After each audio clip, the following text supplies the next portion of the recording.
Diffuse Shear 9, magpapatuloy pa rin ng mga pag-ulan sa silangang bahagi pa rin ng Luzon hanggang South Luzon, mananatili sa bahagi ng Bicol Region at Eastern Quezon Province. Pero nalalabi ng Visayas at Mindanao, magiging maulap din at magkakaroon din ng mga ilang kalat-kalat na pag-ulan. Bunsod naman ng easterlies at southeasterlies na umiiral sa may bandang dagat at Pasipiko. Pero nalalabi ng kanluran ng Luzon, Visayas at Mindanao, magiging fair weather, maalinsangan pa rin at mga partly cloudy ang iiral ngayong araw, kabilang na sa Metro Manila na magiging medyo gloomy sa nagsasagawa ngayon ng translasyon. Water vapor, mas mataas pa rin ang iiral sa may bandang Bicol Region at Eastern Mindanao, kaya magpapatuloy ang mga kalat-kalatang pag-ulan.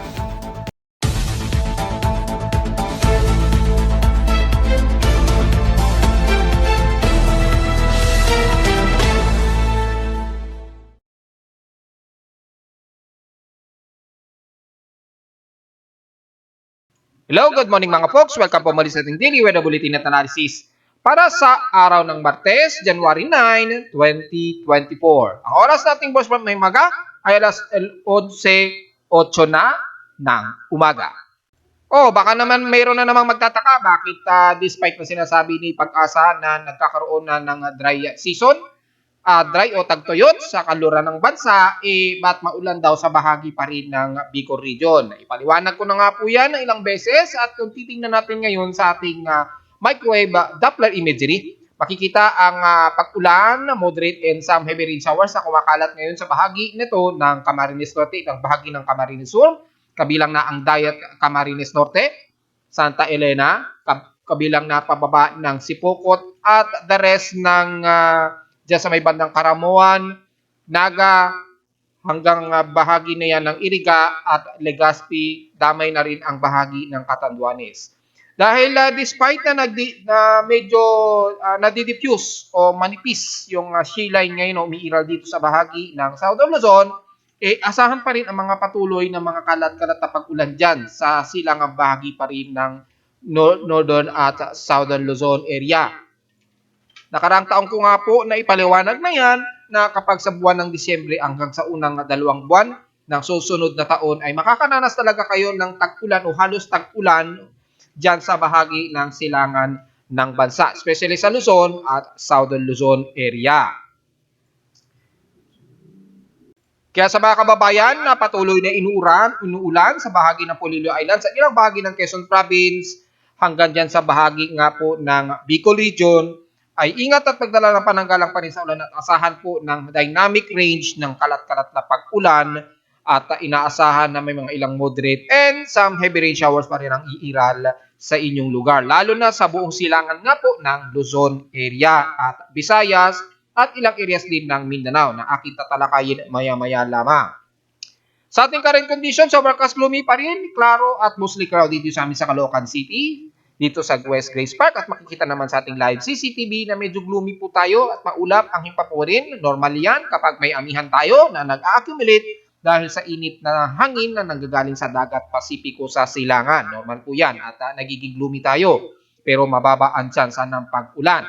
Bagamat nasa 10% ang ating forecast storm prediction ngayong araw o sa loob ng 3 araw according dito sa ating storm prediction, typically mga naglalaro sa 10% ang tsansa ng mga pag-ulan. Magbago man yan within 6 hours, typically ay hindi ito lumalagpas ng 50% chance. Depende na lamang sa pagbabago ng forecast every 6 hours ngayong araw. Sa lowest temperature na natala na aking weather station, kaninang 6:48 AM, nakapagtala kami ng lowest of 24.8 degrees Celsius.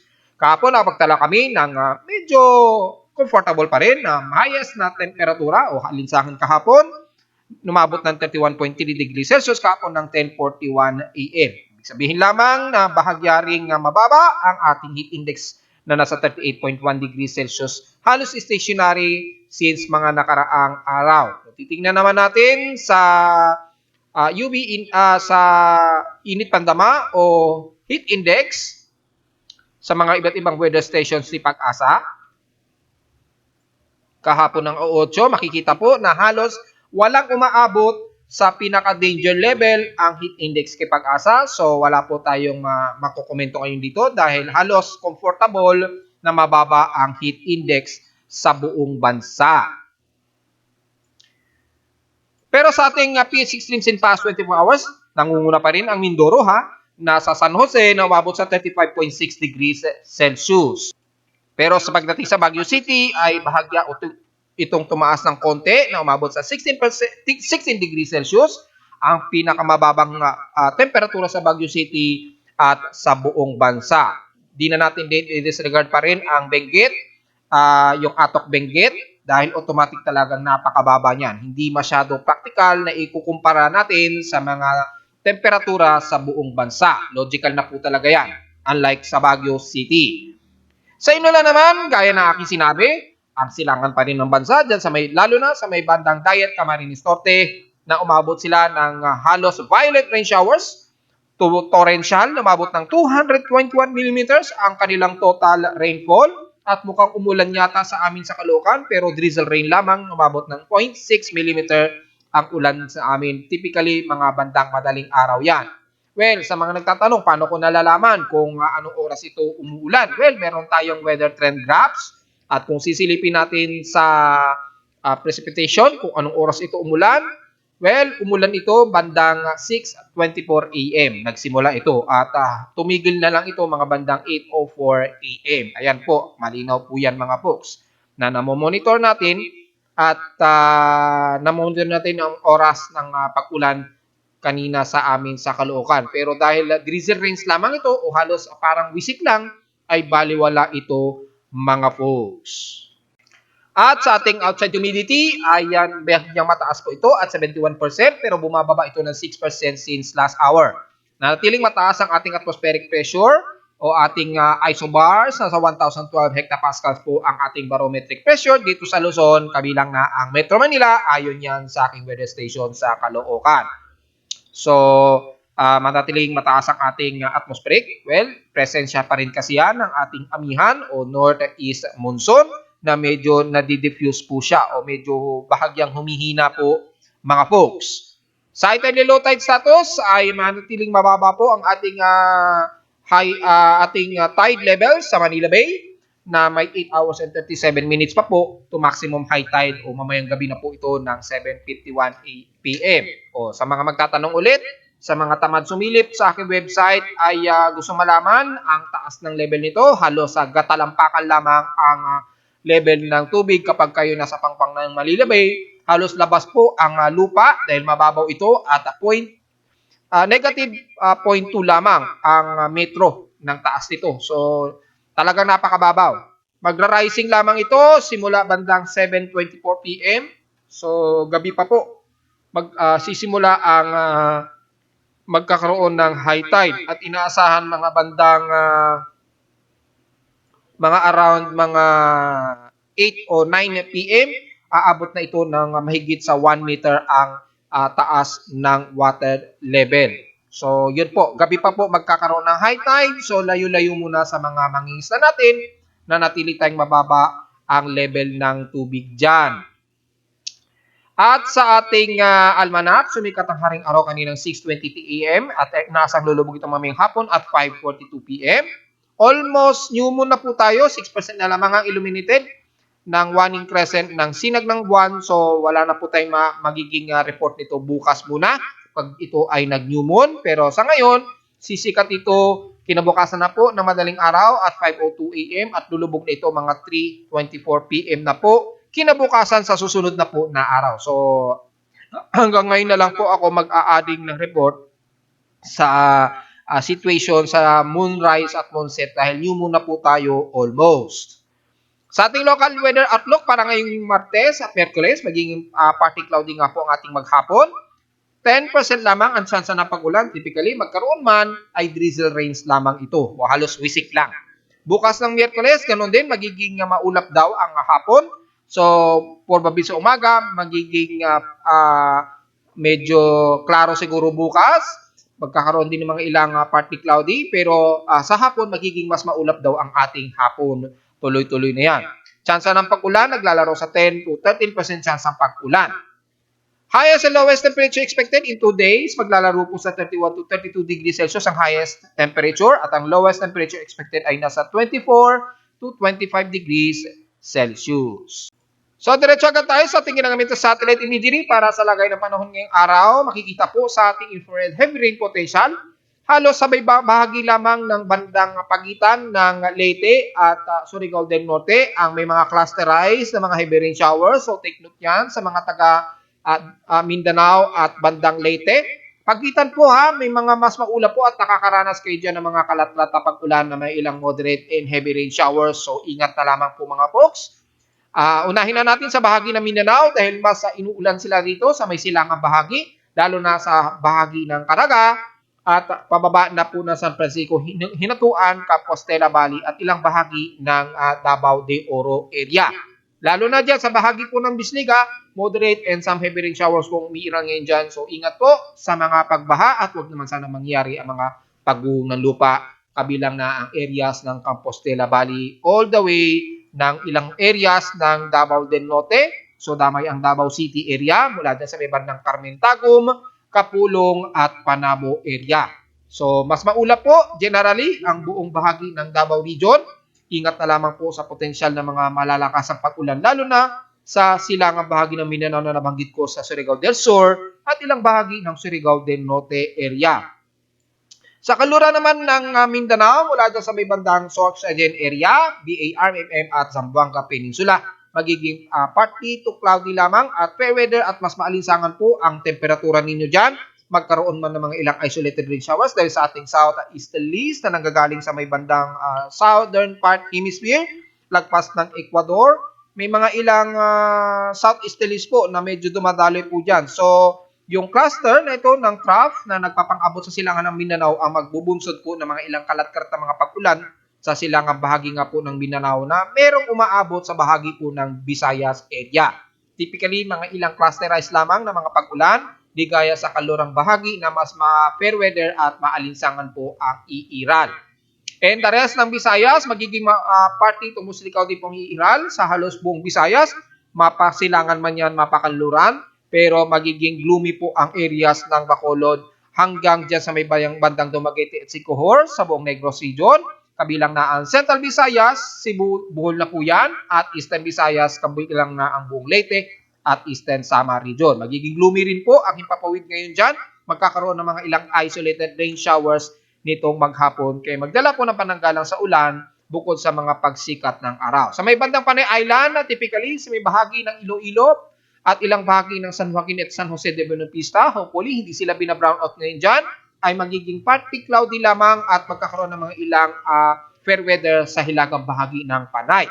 Mula dyan sa may bandang Kalibo hanggang dyan sa may bandang Libertad, Banwaga at Malay area. Magiging maalinsangan din ang parte na yan, kaya magdala ng pananggalang sa tinding sikat ng araw bukod sa magiging isolated rain showers. And the rest ng Southern Luzon ay makakaranas ng mga ilang fair weather at maalinsangan lalo na sa bahagi ng Romblon, Tabias Island at Marinduque at ilang parte ng Masbate. Pero hindi maiiwasan ang mga kalat-kalat na pag-ulan hanggang sa may bandang Bulan at Burias Island dahil nabanggit ko na mga po kanina sa bahagi nga po ng Bicol Region magkakaroon ng mga ilang kalat-kalat na pag-ulan lalo na sa bahagi ng Camarines Norte at Camarines Sur. Pero sa ilang bahagi ng Sorsogon, Legazpi hanggang Catanduanes, although magkakaroon ng fair weather condition ngayong umaga, pero ini-expected pa rin pagdating ng hapon o gabi ay asahan pa rin ang mga isolated rain showers na may ilang pagtulog at pagkilat. Kaya ingat na lamang at magdala ng pananggalang sa ulan anumang oras. And the rest ng Mimaropa magiging fair weather din. Maalinsangan lalo na sa bahagi ng Mindoro at umaabot nga po lagpas pa ng 35 degrees Celsius lalo na sa Occidental Mindoro area. So ingat na lamang po lalo na sa mga taga San Jose hanggang Kalintan, Bungabong at Bansud na mas maaliwalas at maalinsangan ang temperatura dyan. Magkaroon man ng isolated rain showers, ayon sa forecast naglalaro lamang sa 30% chance. And the rest ng Calabarzon, dyan sa may bandang Luzon pa rin, mula bandang Quezon Province na medyo magiging gloomy pa rin at maulan. At dyan sa bahagi ng Batangas, Laguna area, magiging gloomy rin po at magkakaroon din ng mga ilang kalat-kalat na pag-ulan na may pagkilat at pagtulog. May bukod sa 10% lamang ang chance na uulanin sa Metro Manila ay magdala na lamang ng pananggalang, lalo na sa nagaganap ngayon na malakihang translasyon. Diyan sa City of Manila ay paghandaan na lamang just in case. Pero typically, mga drizzle rain lamang ito o mga wisik lamang ng pag-ulan. So medyo kaya-kaya pa lang pa rin yan mga folks. At maganda na rin dahil walang masyadong matinding sikat ng araw. Medyo maulap po tayo ngayon. So tuloy-tuloy lamang hanggang dyan sa bahagi nga po ng Bulacan area, pataas ng bandang Angeles at San Fernando, Pampanga area.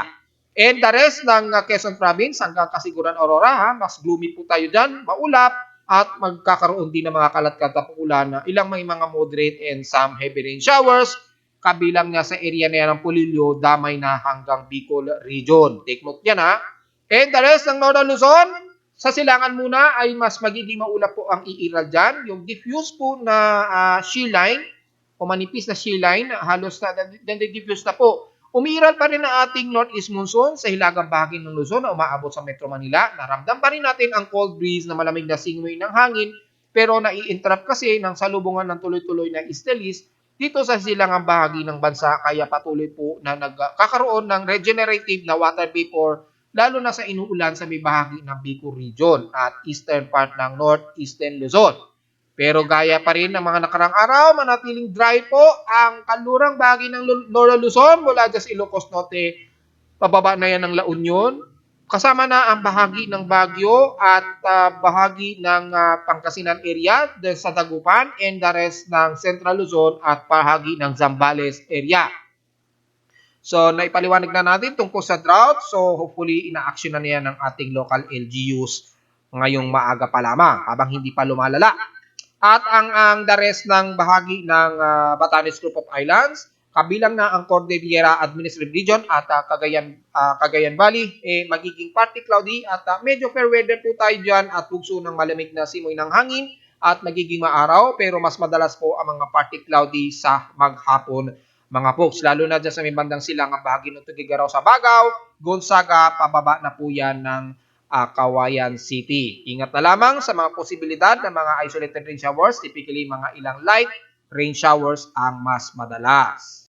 Well, wala pa rin tayong magiging komento sa ating Tropical Cyclone Assessment Monitoring dahil makikita naman natin na wala tayong asahan pa rin na pamumuo na anumang sama ng panahon hanggang sa susunod na linggo. So, diretso agad tayo na ang makikita natin sa Global Spectral Model ay ibayo pa rin ang salubungan ng Northeast Monsoon at ng easterlies. Pero by January 10 to 11, mukhang bahagyang ninipis o hihina ang ating amihan.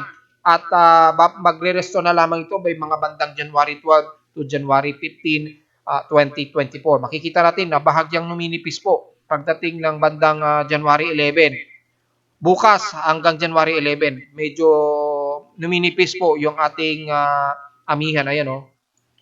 So, probably mga within 2 days lang siguro ito at magre-restore na naman ang malakas nating Northeast Monsoon pagsapit ng bandang mga January 11. Yan, mga January 11 bandang hapon, all the way na po yan mga folks. Pero wala tayong naaasahan na anumang low pressure area, maging sa ating mean sea level pressure, nanatiling mataas ang ating isobar, so wala tayong magiging comment mga folks. At sa alon, manatiling mataas pa rin ang ating alon sa silangang bahagi ng buong bansa na naglalaro sa 1.25 meters. At bahagya lamang kakalma ito sa loob ng 24 oras pero magre-restore din yan sa susunod na 24 oras. So, medyo alanganin pa rin umalaot sa silangang bahagi ng bansa. At sa susunod na 24 oras, magbabalik uli na tataas maging sa kanluran ng Western Luzon ay mukhang aabot na naman sa 1.25 pataas ang alon dyan at expected ang gale force winds. So, ibig sabihin, ay sa mga susunod na 48 oras, mukhang babalik na naman sa malakas ang ating amihan, kaya lalakas na naman ang malakas na alon at gale force winds. So take note yan mga folks, by January 10, 11 onwards na po yan. Mga by January 11. Pero dito mukhang mga by January 10, mukhang lalakas na po yung alon. So take note yan mga folks, makikita naman dyan at bisitahin nyo na lamang uli para ma-double check sa mga lalayag dyan sa bahagi ng northern of coast ng Luzon. Sa mga computer models, wala tayong ina-expect pero yung ITCC sa may bandang lower hemisphere ay mas mataas po. Yan o, yung saturated na water vapor dyan o. Kaya mas maulan po ngayon ang bahagi ng Indonesian Peninsula, kabilang na ang bahagi ng Borneo at Malaysia. Kaya yung ilang south easterlies ay medyo umaabot sa bahagi ng Southern Mindanao. Nabanggit ko na nga po yan. Kaya nakakaroon kayo ng mga ilang kalat-kalat na mga pag-ulan dyan hanggang sa may bandang silangang bahagi ng Mindanao. Kung mapapansin nyo, puro silangan po ang mas madalas na inuulan. At naipaliwanag ko na po yan, uulitin natin, mas makakaranas po ng mga pag-ulan. Typically, ang silangang bahagi ng bansa, typically mga gantong buwan, mga December hanggang sa unang 2 buwan ng susunod na taon. Pero ang kalurang bahagi po ng bansa ay mas makakaranas po ng mainit, maalinsangan at tuyot. Lalo na't may El Nino peak po tayo, kaya asahan na makakaranas ng tagtuyot ang mas mataas na tagtuyot o dry spell ang buong bahagi ng kaluran na bahagi ng bansa. Sa astronomical event, 15 hours away po, may conjunction po ng Moon at Mercury. Kahapon po, kaninang madaling araw, mayroong conjunction po ng Moon at Venus, di ba? Mga bukas naman na madaling araw, conjunction naman ng Moon at Mercury. So, pero napaka-tricky po nito mga folks. Kaya sa mga malalawak ang areas ng watch path ng mga astrophotographers natin, hopefully hindi maulap sa inyong mga lugar, mga folks. Dahil dito sa amin sa Caloocan, expected ko na very gloomy po at maulap So mukhang malabo po itong masisipat at very tricky nga po makita itong si Mercury. Dahil matataas po ang gusali sa amin sa Caloocan. So medyo bad news talaga sa akin. Magandang pagkakataon lamang kapag nasisipat natin ng teleskopyo yung elevation. Kasi ang safest kasi na view sa amin, through elevation mula sa eastern, kapag ito ay lumagpas na ng at least umabot man lang ng 20 degrees elevation. Pag umabot ng 20 degrees elevation, dito makikita ko sa Caloocan. Pero mga below 20 degrees elevation, hindi ko po yan makikita sa amin sa Caloocan dahil matataas po mga gusali dyan. Pero pag umabot na ng 20 degrees, yan, makikita ko na. Ganon din sa kanluran. Sa kanluran nga, medyo mas mahirap dahil at least mga 25 degrees pa para makita ko yung path ng any celestial body. Pero below ng 25 degrees sa west part ng location ko, hindi ko makikita dahil naglalaki ang gusali po ang nakaharang mula sa aking path ng telescope vision. So, kung sa east naman, east side, mga bandang 20 degrees. Sa west side naman, mga bandang 25 degrees altitude o elevation para makita ko ang anumang celestial body. So, alam nyo na po kung bakit hindi ako masyado nakakapag-spotting ng mga celestial bodies. At narito naman ating 3-day to 8-day weather forecast para sa araw ng Martes, January 9, 2024.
hanggang dito na lang po ating daily weather bulletin at analysis para sa araw ng Martes, January 9, 2024. Huwag po kalimutan na mag-like, share, subscribe po sa ating YouTube channel. Visit lamang bukod sa aking Facebook page at sa aking website na www.pimoweather.com para sa mga detalye lalo na sa real-time weather updates dito sa amin sa Caloocan mula sa aking weather station, lalo na sa data feeds mula sa iba't ibang mga weather agencies. Maraming salamat po mga folks at magandang araw po sa ating lahat.